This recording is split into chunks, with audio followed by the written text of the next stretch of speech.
Do you found the skeleton? How would you tell it's a dinosaur? You personally, how would you decide? Well, interesting question. I don't know. I'd have to do some research on that.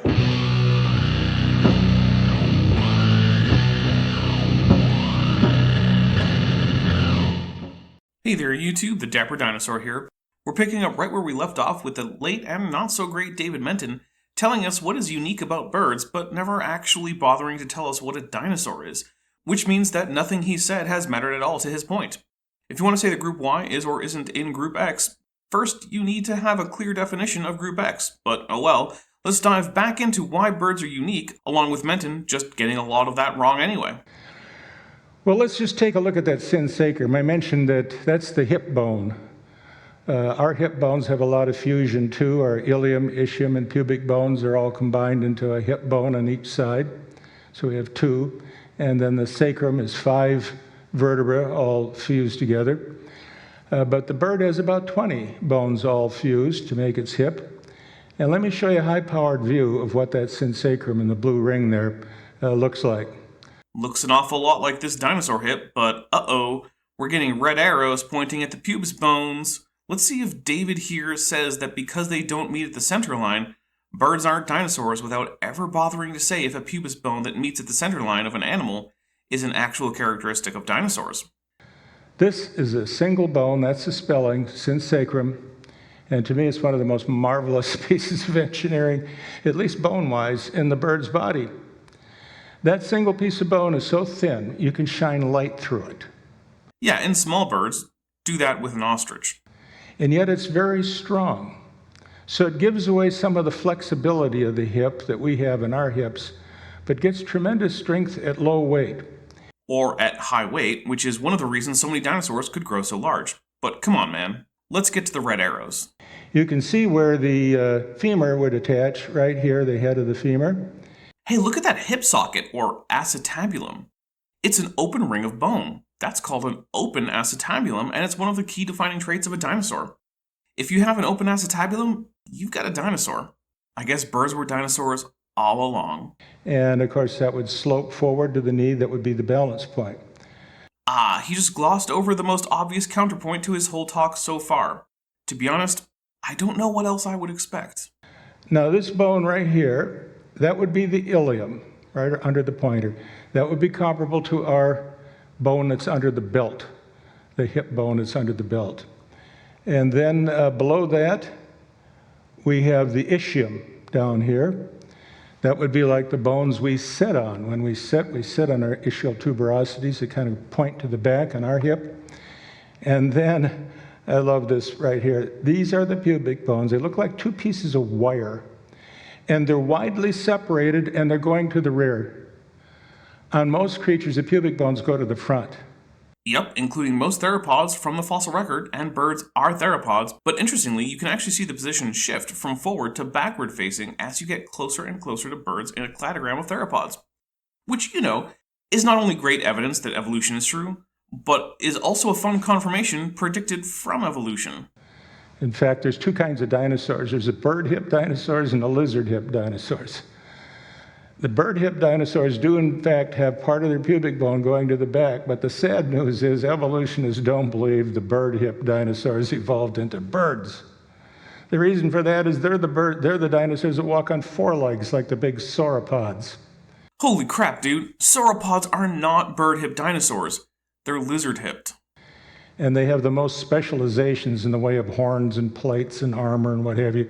They figure they're too specialized to evolve into birds. So the bird hip dinosaurs didn't make birds.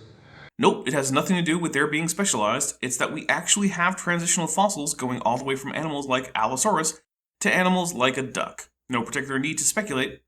We've got the fossils. But the lizard hip dinosaurs, according to evolutionists, are the ones that they walk on 2 legs. Except for them sauropods. Also, lots of bird hip dinosaurs walked on 2 legs too. Ever hear of Pachycephalosaurus?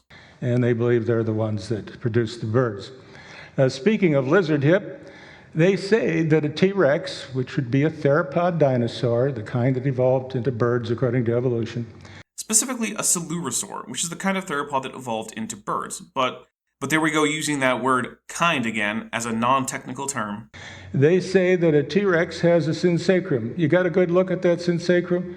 Let's go take a look now at the T-Rex hip.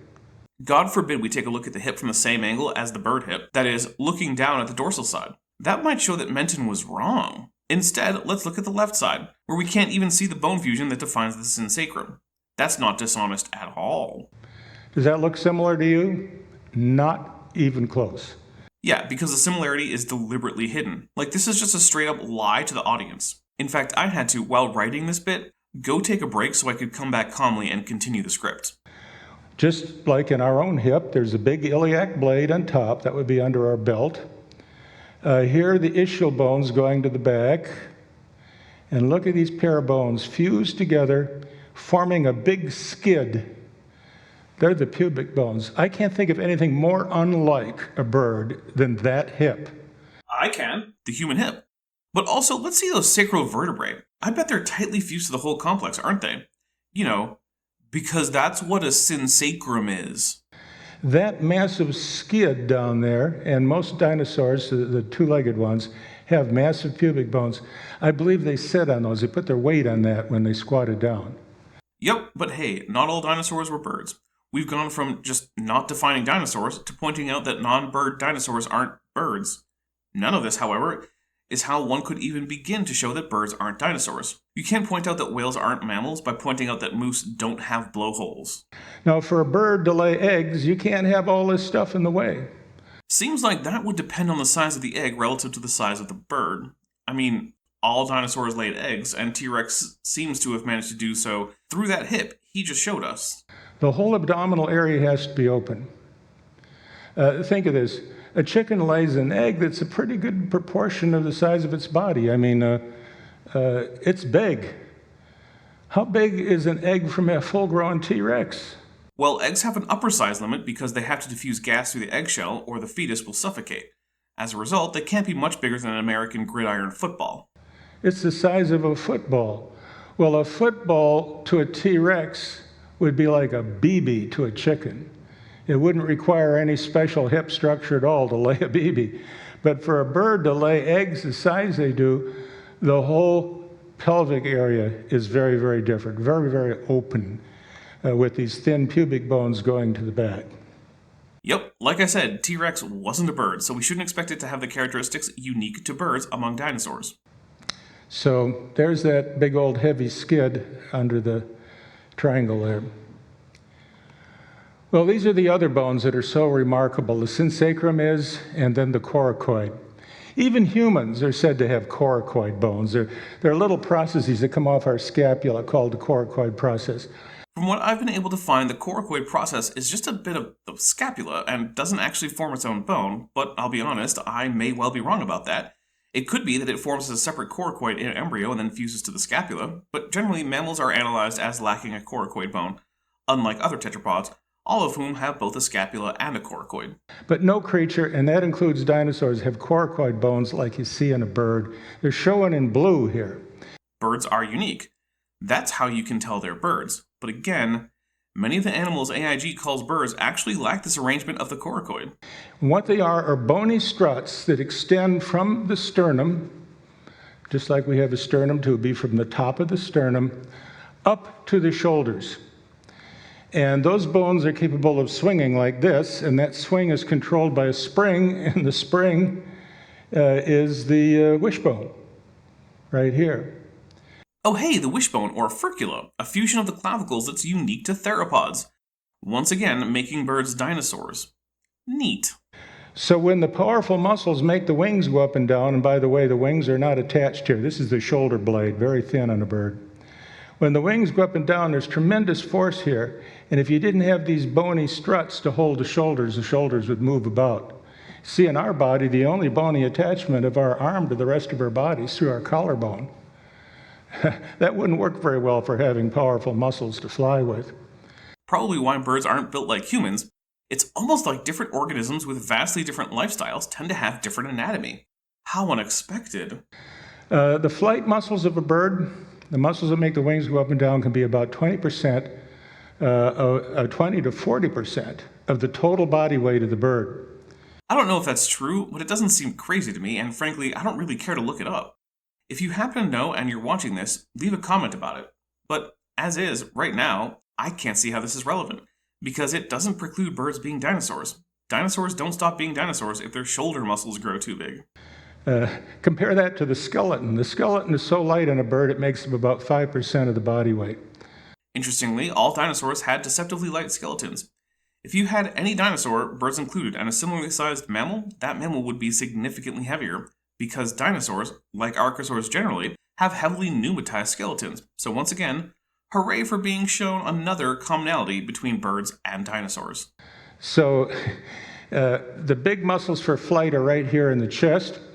Notice the sternum is very broad, and you have this keel that the flight muscles are attached to. And let's look at those muscles from the front in a diagram. Notice there's 2 layers of muscle attaching to the sternum. And these 2 layers of muscle you call breast meat when you buy the meat for a chicken. Grocery store anatomy lessons. Turns out that if you eat meat, you can learn a lot from getting a bird corpse to cook. Too bad a lot of it contradicts what David Menton would have you believe. And if you take fresh meat before it's cooked, you can get your hand in there and separate the 2 layers. Even after it's cooked, you can often pull the 2 layers of the breast muscle apart. One of those muscles moves the arm down. That's the outer one, and that's called the pectoralis muscle. It's just like our pectoralis major muscle. I could rip off my shirt and demonstrate, but I'll spare you that embarrassment. So the outer layer is the pectoralis muscle, and just like in our case, when that muscle contracts, the arms come down. We call that adduct. So when this muscle here contracts, it will pull the humerus, that's the arm of the wing of the bird here, down. So that explains the wing coming down. What makes the wing go up? Muscles can only pull, they can't push. Oh, this is so neat, I should charge you $5 a piece extra just to explain this. In that case, I'll do it for him. It's the supracoracoideus, which while attaching below the wing, uses a tendon over the coracoid and scapula to form a pulley. Now, this is only the case for crown birds, but is not universal for all birds, and antiornithines are rather defined by not having their wing retractor muscles work this way. And throughout the Cretaceous, they were in fact the dominant birds on Earth. These are not dinosaurs, my friends.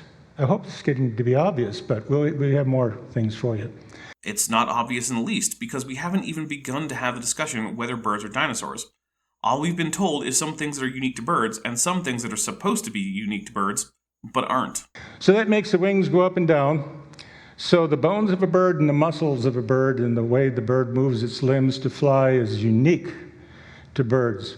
And all the bones of a whale and the way it uses them to swim are unique to whales, but that doesn't make them not mammals. But if you want to see something unique, you ought to look at the way a bird breathes. As I mentioned before, birds have been hit by jet aircraft at 37,000 feet where there's not a lot of air. And that's thanks to the most efficient respiratory system in all vertebrates.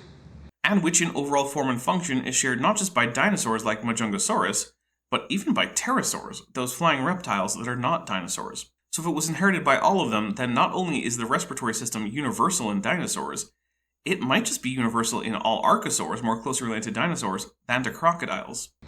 The lungs are not particularly large. They make up only about 2% of the body volume, which is really pretty small for a vertebrate, and yet they have such efficient breathing. And part of it is because in the bird, air doesn't go into the lung and then back out the same way it came in. We call that tidal breathing. You only get the oxygen when the air comes in. When the dead air goes out, you don't. With birds, they oxygenate the blood when the air comes in and when the air goes out. It's an amazing system. It involves a bunch of air sacs. You can see them shown in the picture here. There are 2 big abdominal air sacs right here. And then there's 2 thoracic air sacs on each side. And then there's an interclavicular air sac between the 2 clavicles. And notice these air sacs go out into the bones. Neat how dinosaurs breathe, isn't it? And yeah, that was all pretty accurate. Not just for birds, but for other dinosaurs too, at least some of them. They happen to be the ones closer to birds, which is convenient. This is a terrible experiment. I'm reluctant to even mention it, but people have actually shown that you can close off the trachea of a bird, lop off a wing, and it can breathe through the air going into its wing. Yeah, that is gross. It doesn't help the case that birds aren't dinosaurs, so I don't know why it's even being brought up. I know, not a very pleasant experiment, but I guess I'm glad somebody did it once. Why? I'm not. Who the actual needed to know that? It's just cruelty for the sake of curiosity. And the thing is, I'm not universally against animal experiments, but I'm against useless cruelty. Personally, I think we should repeat the experiment on the experimenter. I bet he'll have trouble breathing through his humerus. How does it work inside the lung? Well, the air comes down the trachea, goes into the two bronchi. There are two lungs, a left and a right one. And inside, we have something totally different from any lung on any creature. Birds do not have a diaphragm. Can you imagine trying to breathe without this dome muscle that goes up and down? The diaphragm is unique to mammals. Birds don't have it, lizards don't have it, frogs don't have it, etc. The crocodilians have something similar, but rather than being powered by a muscle at the bottom of the rib cage, they actually push their livers back and forth. It's called a hepatic piston. It functions like a diaphragm, but it's not the same as the one in mammals. So yes, birds, like all dinosaurs, don't have a diaphragm. Fun times. Birds have no diaphragm. They have a fixed lung volume. The lung doesn't get bigger and smaller. As a result, birds don't have that lubricated double-walled sac called a pleural sac around their lungs. They don't have one. Which has nothing to do with having a diaphragm, but rather having rigid lungs, which are not the same thing. Other animals, like lizards, lack a diaphragm, but do not have rigid lungs. Birds technically do not have alveoli, the little gas exchange sacs that the air goes in. Instead, they have a totally unique structure called parabronchi.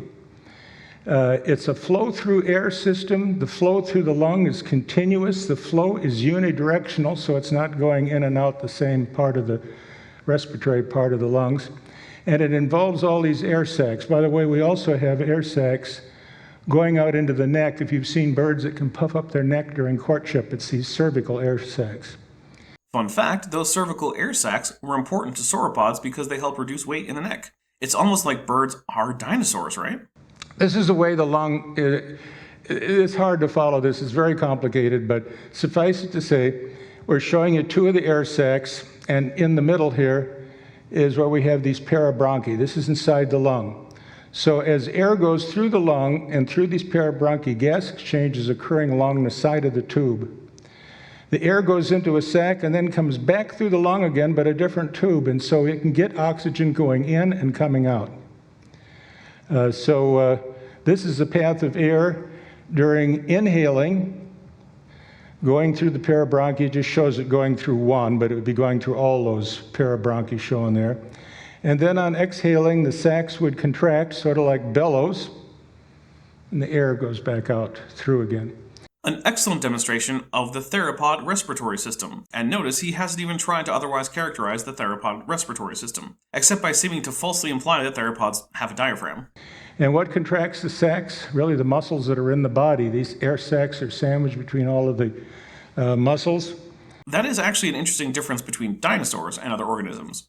Most organisms, besides mammals and crocodilians, use muscles attached to the ribs to pull the ribs up and then release them to let them fall and thus expand the volume of their lungs. Theropods use muscles in the body wall as well as limb muscles to expand their air sacs while leaving the lung volume the same. Other animals, like frogs and turtles, primarily use different mechanisms. Both frogs and turtles use what's called buccal pumping, where they contract and expand the throat, but turtles also can use anal breathing, in which they absorb oxygen directly through the anus from the water. The sternum of the bird is capable of sternal pumping that can pump the abdominal air sac, and this whole system works so well. Now, the sternal pumping I do not know to have been common to non-avian dinosaurs. That may well be unique to birds. It even has a special hemoglobin. Then I'm sure Dr. Menton compared to his sample of non-avian dinosaur blood, right? Oh, no, he didn't? Then who cares if birds have special hemoglobin? Here's a deceased chicken, and you can see the nice femur, which is inside the body here. Except it isn't, but let's continue. You can see the keel. You can see the synsacrum up here. Here's the wishbone right here. But look at the air sacs. First on the left in the neck, those are the cervical air sacs. Okay, we've been over them. The diagram is fine. I don't need to have it repeated with a different picture. There is no respiratory system in any dinosaur that we know of that is truly avian. I'm just going to glower in Majungasaurus over here. Well, finally, the feathers. I love the feathers. Years ago, I was coming in from the parking lot when I was working at Washington University School of Medicine. I picked up a blue jay feather, put it in my pocket, and Happened to be working on a scanning electron microscope that day, and I thought, I'm going to take a peek at that feather.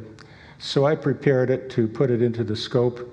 And I'll never forget seeing that feather come up at a few thousand magnification under that microscope. I just about fell out of my chair.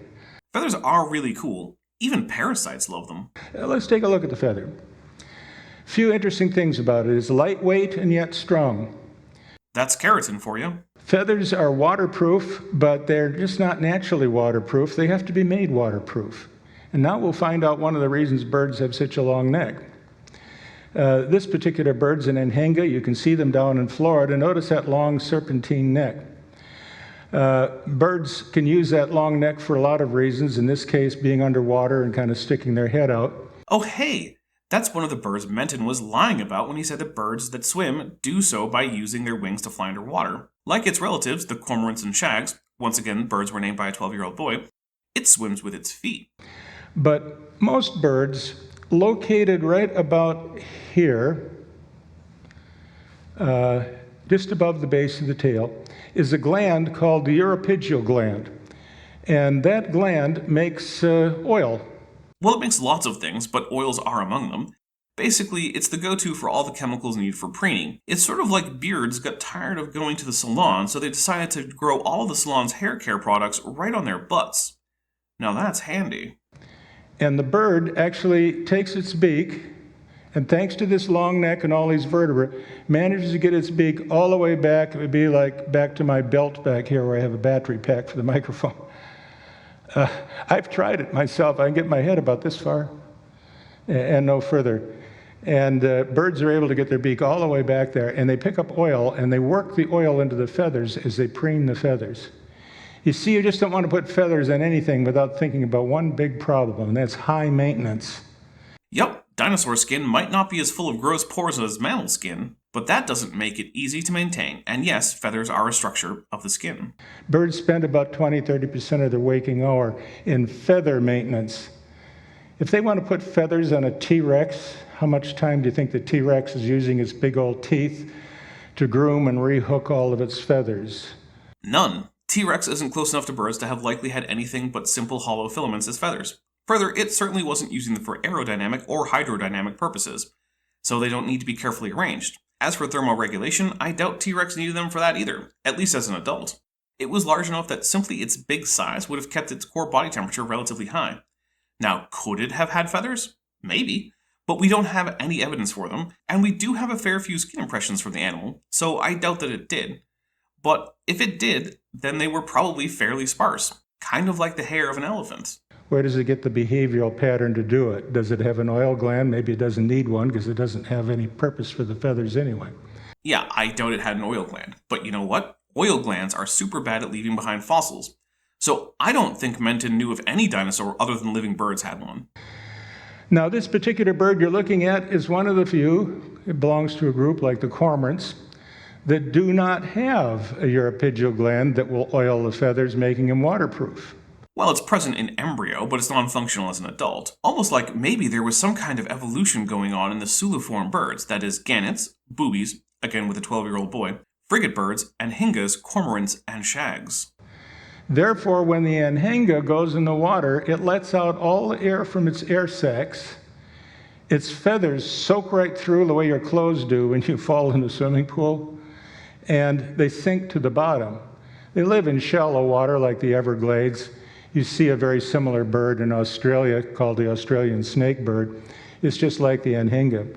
Wow, an adaptation to needing to be less buoyant to catch food underwater? And we were told there were no aquatic dinosaurs. But they use that to their advantage. They sink to the bottom of the water, and they spear fish down there, have no tendency to float back up to the top. See, birds have very little body fat, so that's what makes us float. Interestingly, the related flightless cormorant, Nonopterum harisi of the Galapagos Islands, faces little predation and so doesn't even bother flying. It's also the largest cormorant. Of course, Answers in Genesis thinks for some reason that anhingas and cormorants don't share any ancestry, despite both swimming and hunting in basically the same way, and both lacking uropygial glands for the same reason. I guess a different beak shape is a bridge too far for evolution, which is weird since they put all of Passeroidea in a single kind, and that includes birds with wildly different beaks. The more I look at the AIG kinds list, the more I realize how little thought was put into any of it. They can sink once they let the air out of their air sacs, and that's a great idea for spearfishing. But what are you going to do when you get out of the water? Well, they crawl out on a log or something like that, and they are unable to fly. Because once those feathers are wetted through, too heavy to fly, like us with wet clothes on, feels heavy. Except that we just got done being told that no, they're not. They're waterproofed, but on their own, they will wet like anything else. I love it when creationists contradict themselves in a single breath. Feathers conserve body heat. That's important because birds have high body core temperatures, unlike reptiles. But, like many dinosaurs, which you know is why lots of them had extensive feathers and protofeathers, like Tyrannus, which lived in a place that saw regular snowfall. Now, nowhere in the Mesozoic was like the modern Arctic with permanent ice, but that being said, in the Cretaceous, much of the extreme latitudes saw snow every winter. And very high metabolic rates. That's basically the same thing as being warm-blooded on the whole. You know where the heat comes from? Metabolic processes. Can you imagine if somebody hooked a couple of wings on your arm? Do you think you could make your arms go up and down so you could fly? No, I don't have the underlying musculature or joint shapes to allow for that, and neither do humans. Neither do Ceratosaurus. So birds are very special in that regard. They need to conserve body heat, and feathers do that very nicely. Exactly, hence why I talked about those cold weather Tyrannus. Feathers excrete waste products in metabolism. Think of it, I have a feather here, it's a wing feather, primary, and the feather's growing out of the skin, but it's never coming back in again. That makes sense? So if you have anything you want to get rid of, throw it in the feather. It goes out, and that's the end of it. Okay, not sure why that's relevant, but it's true. It's also true, to some extent, of hair. That's why toxicology tests look at hair samples. Some toxins will show up in hair because that's one of the ways they're excreted. It happens that even the color of some birds is a result of waste products that the bird puts in the feather. In fact, there's 3 kinds of color in a bird. And is there anything other than maybe coral fish quite as beautiful as birds when it comes to color and form? I don't know, but no matter how beautiful someone thinks birds are, that doesn't make them not dinosaurs.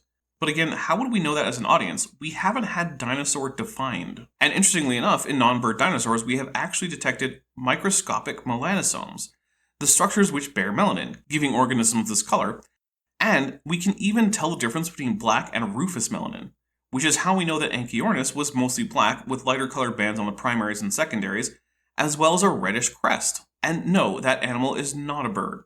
Even according to Menton's definition, it has too many bones in the tail, hand, and foot, it doesn't have a keel sternum, its arm muscles aren't arranged with the upstroke muscle going down around a modern avian coracoid, etc. It does, however, meet all the criteria for being a dinosaur, as do the birds as well. Let's look at those 3 sources of color in a bird. One is the same pigment we have in our skin. It's called melanin. You'll find it in everything from microscopic worms to people. Melanin is a brown, black, or kind of a rufous color pigment. You see it in red hair, brown hair, black hair. Yep, but I'm not sure how birds basically being like all animals is an indication that they're not dinosaurs. We're still just listing things that are true about birds and then making no attempt to define dinosaur. But another source of color, as I've already mentioned, is waste products of metabolism. You wouldn't think that would be pretty. But the pink of a flamingo is actually the result of invertebrates that the bird eats that are excreted into feathers. Primarily crustaceans that it filters out of the water. And finally, my favorite source of color in a bird is called a double interference layer. Think of an oil slick on water. All those different colors you see in the oil, that's due to the difference of the refractive index of the oil in the water and how thick the oil is. Sort of like a prism.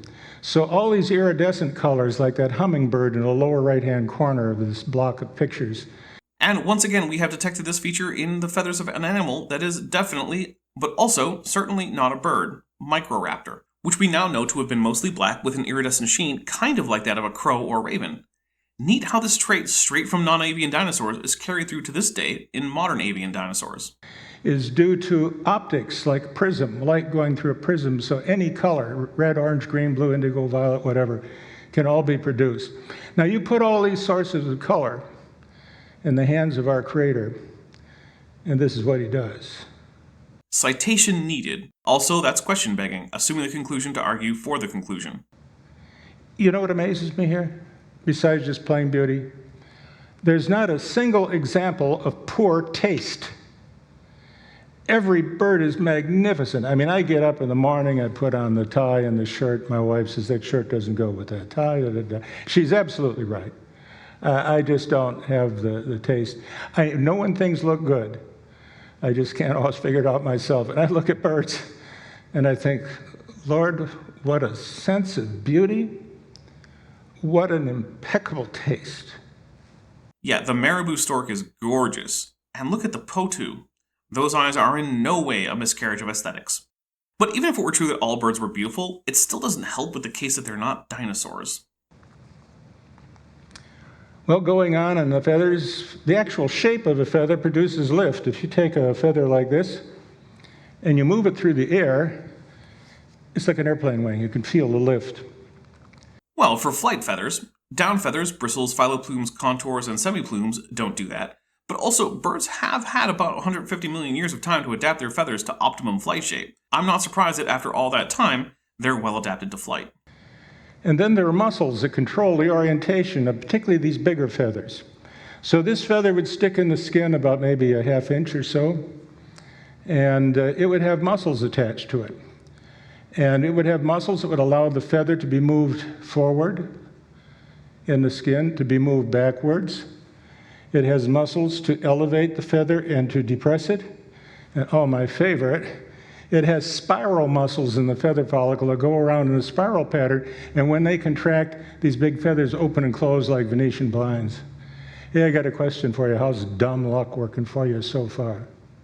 Given that we've heard no argument against it, and evolution is still one of the best supported theories in the history of science, I'd say that dumb luck coupled with selection is doing really well. I mean, look at all those cool skin muscles around the feathers that we just heard about. This is not your average dinosaur that we're talking about here. There's no such thing as an average dinosaur, so that's true. But we are still talking about dinosaurs. Well, feathers have to be in an absolute precise left-right arrangement. You can't have more feathers in one side than the other. The poor bird would go like a boomerang through the air. Even the position has to be mirror image, left and right. Well, they need symmetrical wings for ideal flight conditions, but it's trivially easy to find examples of birds having had damage to their flight feathers in an asymmetrical way, but still managing to take wing and fly. So you can make a map for most birds, and you can see that for every feather follicle on the left, there will be one on the right in a mirror image position. This just in. Dinosaurs, being bilaterally symmetrical, are bilaterally symmetrical. Who'da thunk it? This isn't a reason birds aren't dinosaurs, but I guess it's a reason why they're not like jellyfish. That's something, I guess. And it's not good enough that you have this left-right symmetry in the position of all of the feather follicles. In addition, the feathers must molt in left-right matched pairs. Again, it's actually not vital to flight that the wings be perfectly symmetrical, but it is needed for optimum flight characteristics while molting feathers. But again, birds being bilaterally symmetrical, it's not really a big deal for the chemical signals to be sent to both sides of the body at the same time. After all, that's how basically all of embryology proceeds after the left-right axis is established. Symmetrical changes to an organism is one of the most basic things bilaterians do. So when a feather is released from the right, one in a mirror image position from the left has to release at the same time to preserve left-right symmetry. What kind of a creator do we have? What are his limits? There are none. I feel like I've been lied to, because this talk was supposed to be about whether birds are dinosaurs, and now we are simply question-begging to say how cool God must be. If I were in the live audience in person, I'd want my money back. Speaking of which, where did feathers ever come from? Of course, evolutionists say, just like the birds themselves, it was sort of random chance, mutations, natural selection. We had answers in Genesis, I'm pretty sure. We're convinced it's intelligent design of a wonderful creator, and he's told us that he created the birds. Yes, everyone is already aware of the basic idea in science as well as the basic idea that AIG fails to argue for. But you know what? That's where I'm calling it for today. We'll pick up next time with what almost certainly will be more of the same. If you like this video, make sure you hit the like button and tell me what you thought in the comments. If you didn't like it, hit dislike, and tell me what you didn't like in the comments. Either way, I hope you subscribe and turn on all notifications so you're always notified when I have new content. I'm the Dapper Dinosaur.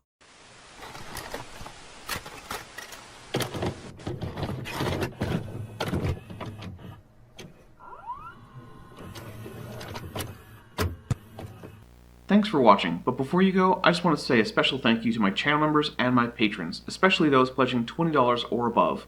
Bob Knob, Work in Progress, Benthoven, Denny5252, Ian Chen, Landon Knoll, Mabdy Babdy, McSpooks, Sphincter of Doom, The Venerable Veed, and Patrick Dennis. As you probably know, YouTube is a very volatile platform, and from month to month my income on the channel can swing wildly. The people you see on screen are directly supporting so that I don't have to worry too much about that, and the channel can keep going as it is, and perhaps even improving. If you'd like to join this team, there are links below to join the channel or in the description to join the Patreon. The Patreon starts as low as $1 a month, and the channel memberships start as low as $1.99 a month. On Patreon, you can even get a discount for pledging annually. If you do decide to pledge, you'll get access to an exclusive Discord server just for channel supporters, as well as early access to all of my pre-recorded videos, often up to 2 months in advance. Higher tiers will unlock even better perks. Now, if an annual or monthly pledge isn't right for you, but you still want to support the channel, there is a merch store down in the description, as well as an Amazon wishlist, just for me. And if financial support isn't something you can or want to do, then if you still want to help out the channel, please just like and share these videos and make sure you comment on them. It really helps the channel out. Thanks again for watching.